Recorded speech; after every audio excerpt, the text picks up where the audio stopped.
Laurent he had invited me to do a show here, and then we both decided to concentrate on paintings of the last 15 years, essentially the body of work which I've done since the beginning of the 21st century. So from like the paintings in the show range from like 2001 to 2014.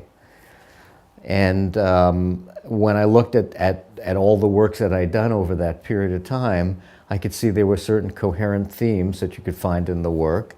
And because of the nature of the space, having different rooms, I decided that it would be very good to try to have each room have a different characteristic, which expressed a different aspect of my work as it developed over those years.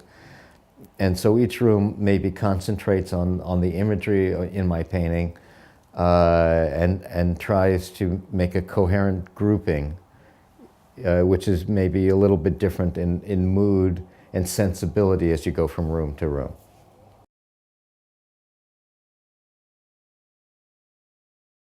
I think one of the things that people see when they see my work that really probably will strike them the most, particularly in this show, is they have a very strong physical presence.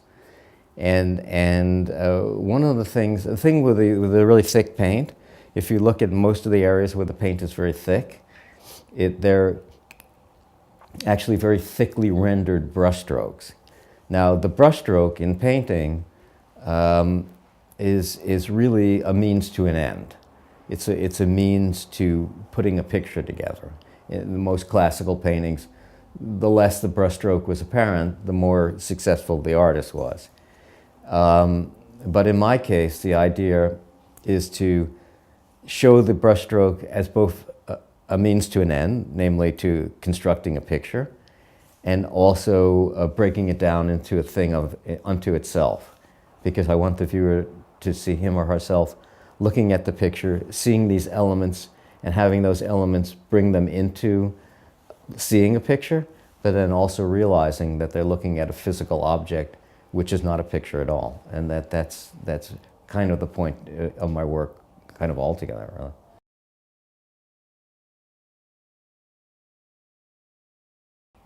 The painting sort of, the way I start usually, it's not always the way I start, but the way I usually start is I have like little sketchbooks, those little spiral-bound sketchbooks, where I do sketches, and you know, they can be different mediums, usually pen and ink, and colored brush pens and markers.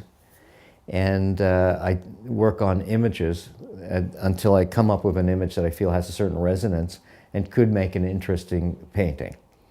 And then I take that and I try to do a miniature painting, which is based on how I envision that painting becoming.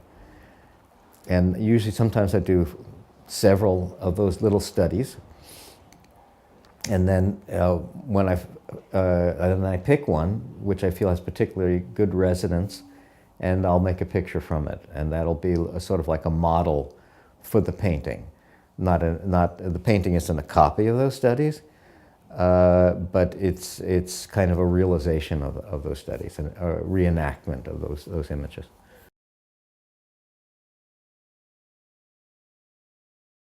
Well, I don't think there's distinctly a narrative in the paintings. I don't think you could form any storyline from many of these paintings, and none is intended.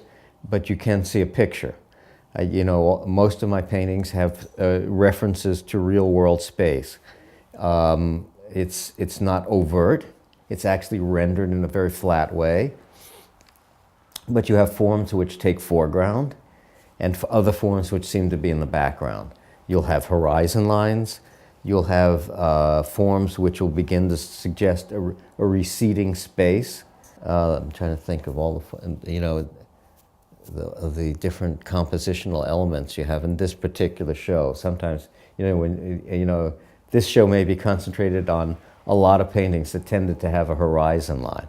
But at any rate, those kinds of things are always in the work, which suggest real-world space. And at the same time, people are looking at abstract forms, but there's the suggestion of a picture.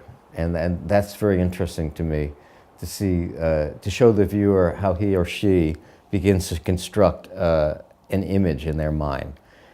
Because at all times the image that one sees in a painting is happening in the mind of the viewer. A painting is really a flat two-dimensional surface with colored marks on it, and if we see a landscape in it, it's because things in those colored marks are reminding us of a landscape, which means that we're constructing the image in our mind. And so these particular paintings take that tendency and they break it down into all the component elements of painting and give you steps or clues into how you're actually seeing a picture.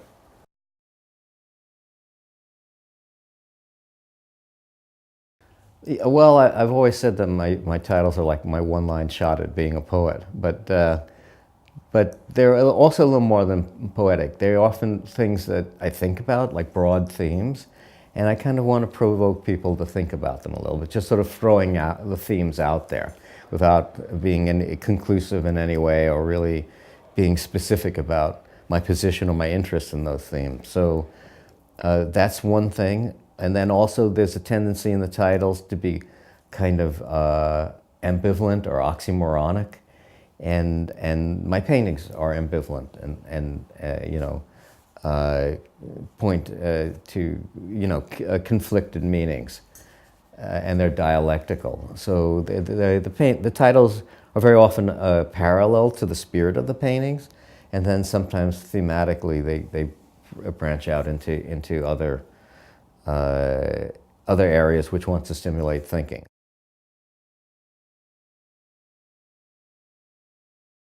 Well, I always painted when I was young. As a child, I loved to paint, draw and paint, and that was one of the main things I liked to do. So it was a real passion from early on in my life. And then for a while I kind of drifted away from it a little bit. I traveled a lot. I also played music. I'm sort of a failed musician. I was really not very good at it. And then I slowly gave that up and started gravitating back to visual art in my early 20s. I came back to New York in 1974. I traveled a lot in Europe. I lived in Europe for about 3.5 years when I was young. And when I came back, I studied art at night at School of Visual Arts in 1974. Between then 77, or maybe it was 75 to 77, I studied art, and the last place I studied was 1 year at Cal Arts in Valencia, California, which in those years was a very conceptual academy. So I went to this very strictly conceptual academy, sort of naively thinking that I would come there to study painting. And of course, when I got there, everybody was discouraging the study or the practice of studying, of painting. To even say they were discouraging it, it was like they were outright hostile to the practice. And, but that didn't stop myself and a couple of other artists there.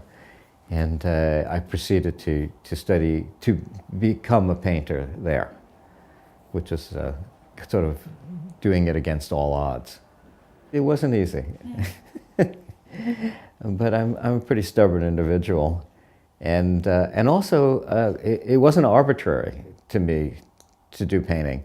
Like when I say that I was a failed musician, I had gone through a number of years of trying to do something that I couldn't do well.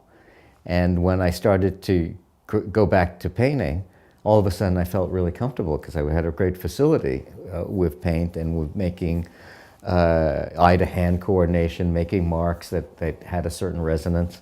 And that excited me very much, and I didn't want to give up on something that I was by nature very good at. So I definitely had a natural gravitation to the medium, and I definitely intended to do it, you know. And so I thereupon set out to kind of prove that the reputed demise of painting was a fallacy, and that's kind of where my whole project began.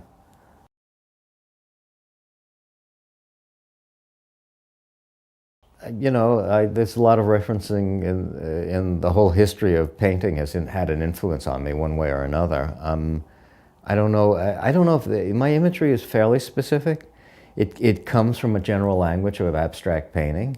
If you think of like the gestural painting, there are kind of there's gesture in my work, but it's very distilled.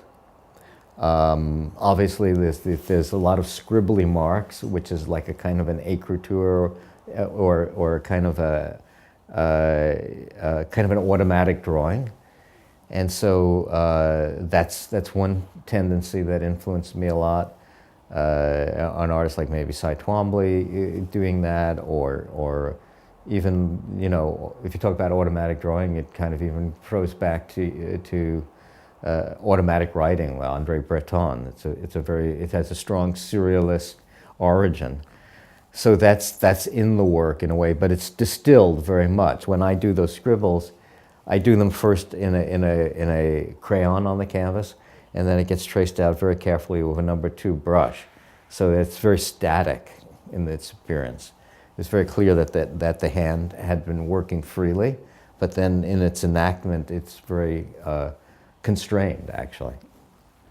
So those are tendencies that are in the work. And also an artist like, say, Willem de Kooning, that kind of gesture is interesting to me. But there's none of that in quite in that manner. In my case, it becomes very distilled.